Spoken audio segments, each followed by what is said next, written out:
Hey, welcome back to Sports 2L. My name is Nolan. I am a former Division 1, Division 2, and professional athlete that played overseas in Europe.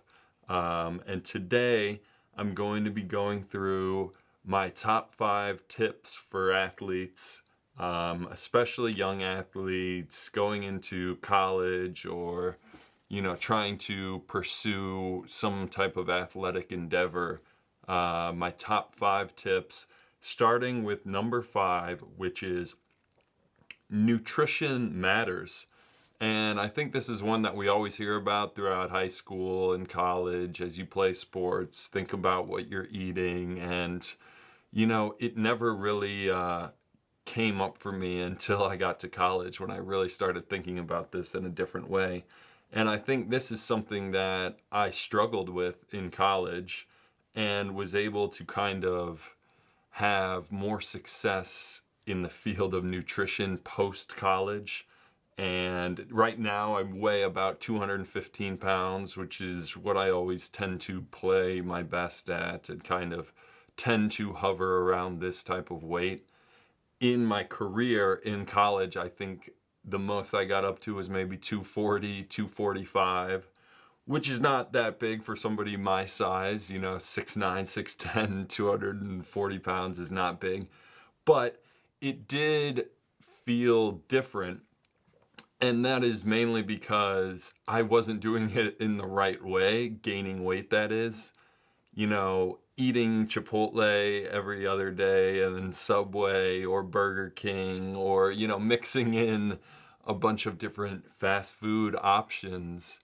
Yes, I was gaining weight and gaining size, but it wasn't helping my athletic performance. So I think that's what people really need to think about in terms of athletics is how is this relating to my performance? And over time, what is going to lead to the best results? So fast food and drinking beers on the weekend is going to make it harder to stay healthy, to get through, the week of practice and then be at your best to play on the weekend or throughout the week whenever the games are. So I think that's a really important tip that everyone tries to, convey to younger people, and it's hard to kind of think about it until you get a little older, but it has a massive impact on the way you play, the way you think about yourself, your mental health. You want to be eating good, healthy foods, fruits and vegetables, and being able to burn those off is going to really help your athletic performance. The third and fourth tips for young athletes are going to sound similar, but they are a little bit different. So let's go with number 4 tips. I would say is discipline.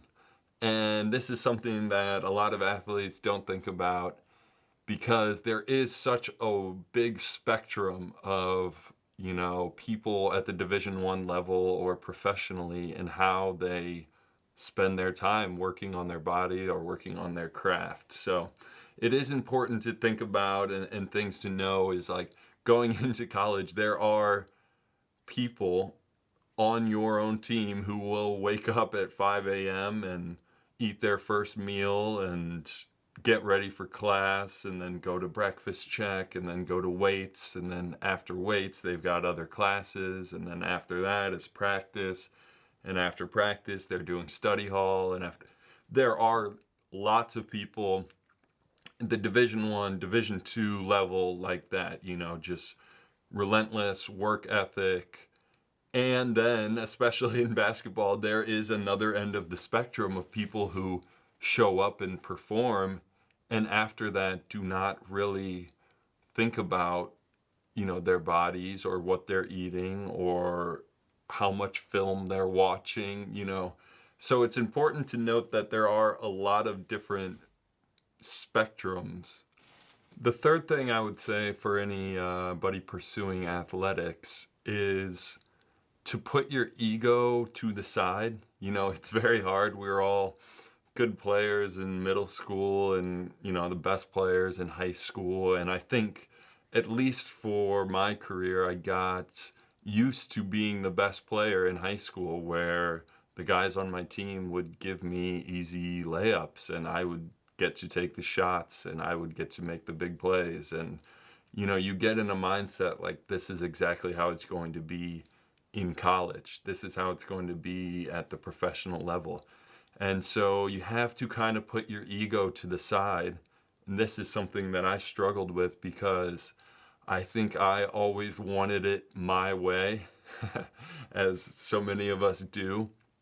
But that's hard in athletics where there's 12 other scholarships and 15 people on the roster and 6 coaches who have an opinion. It's like you do have to put your way to the side sometimes. And I think this is what I struggled with at the Division I level, which led me to transfer, is I wanted to be the best player. I wanted to be the guy that got the easy looks that everyone was looking to set up. And no offense to anyone at Maryville, but I feel like I transferred until I was the best player at my school. And, that's how I wanted it. I wanted to play 30 minutes a night. And so there's always like this feeling of, well, if you're not going to play me 30 minutes, somebody will. So I don't think that is the right mindset to have. I think I would tell other athletes who are coming up to put their ego aside and realize you're not always going to get it your way. If you envision being the best player and scoring 20 points, it might not happen like that. And just to focus on, trying to be the best version of yourself on the best team and realize that's going to have a positive effect in the long run. You'll continue to get better. You'll push your teammates to get better. People will notice that. So I think if you can put your ego to the side, it is hard as basketball players. We want the minutes, really, is what it is. If I'm not able to show, every time I was the 7th or 8th or 9th man on the team and you would get 9 minutes or 10 minutes and, you're like, I feel like I can prove more, I can do more. So you do have to take a step back and kind of earn your role more. It's not going to be given to you. I think as a 21-year-old, as a 20-year-old, I always thought, hey, I'm talented, I can shoot, I can do these different things, I have size, just give me minutes. And, it comes back to discipline, like I said earlier, in terms of if you want those minutes, you have to earn them. You have to be in shape. You have to continue to prove that you're one of the best players and that the team is impacted when you're on the floor. So, right, number 2 here in our top 5 list, I would say to any athlete is to let go of your losses. I know that sounds weird. And Michael Jordan always talked about, I failed and I failed and I failed, which is what allowed me to succeed. So I think there is an element that the losses build you and build character, and I get that. But I think one of the brilliance of Bill Belichick, the best coach in the NFL, is, he'd always say, we've moved on to Cleveland, or however his voice is, we've moved on to Cleveland. He wouldn't give much in an interview after they lost. He'd just say, we've moved on to the next game. We watched the film, we talked about what we had to talk about, and now we're moving on. That's behind us. I think that's really powerful because these losses can stick with you for weeks if you allow it to. I mean, that is the best part about sports, is the locker room when you win. It feels like amazing. You're on top of the world. You could conquer anything. This group is going to go on a winning streak, especially if you get minutes. Like, I'm finding my role. The team is finding their role. It feels amazing. That's the feeling you're chasing. But at the same time, when you lose, it does feel like the world is kind of falling apart. Like, people are starting to look at each other like, he can't play. He can't do this. Things start to fracture. It doesn't feel as good, the locker room. So that's why people are desperate to win. You chase that feeling like crazy. But you also have to realize that part of it is you're going to lose sometimes. and you cannot let that feeling stick with you for a while or affect your whole season or affect your whole month or affect your nutrition or the things we talked about previously, discipline and changing your habits, because it can do that. It can eat at you and make you feel like, wow, these coaches, they don't like me, or the guys on the team, they don't like me, and we're struggling and we've lost 3 in a row. So I think one of the best things that professional athletes can do is be able to move on from losses and understand that, hey, we've got to improve, we've got to come together, we've got to do things differently, we've got to watch the film and see what happened. But after we do that, we're not thinking about this. It's not going to affect our confidence. We're going to move on and act differently and improve and get better. So I think that's really hard, especially for young athletes. It feels like everyone is laughing at you when you lose by 30 points or something like that. But you got to embrace those moments, and you've also got to embrace letting them go.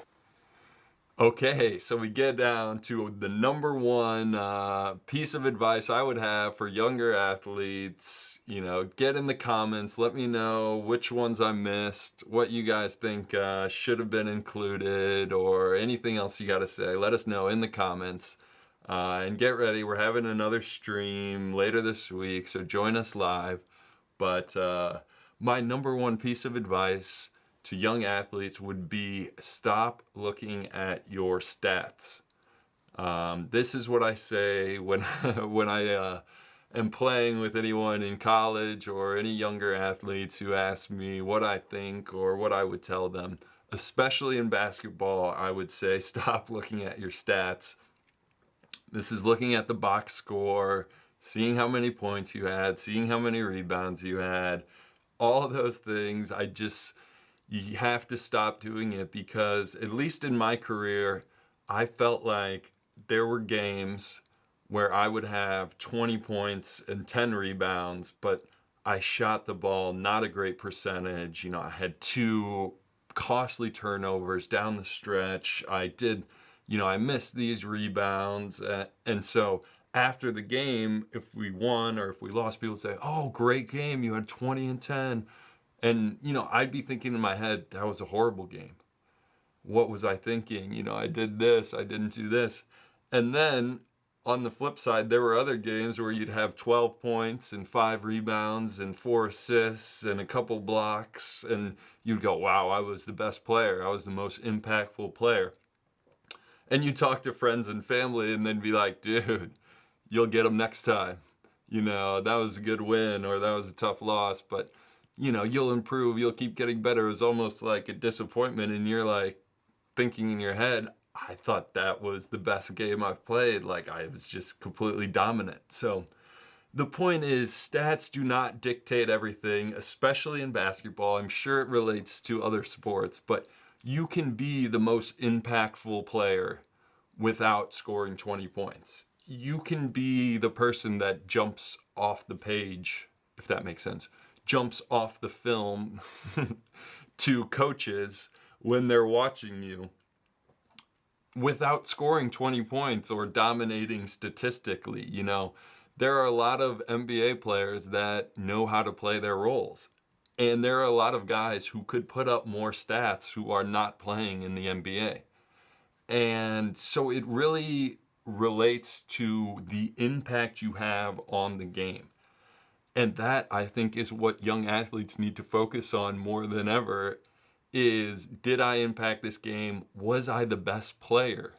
Was I changing how my teammates played? I changed the whole energy of the game. I changed the whole way we felt about ourselves as a team.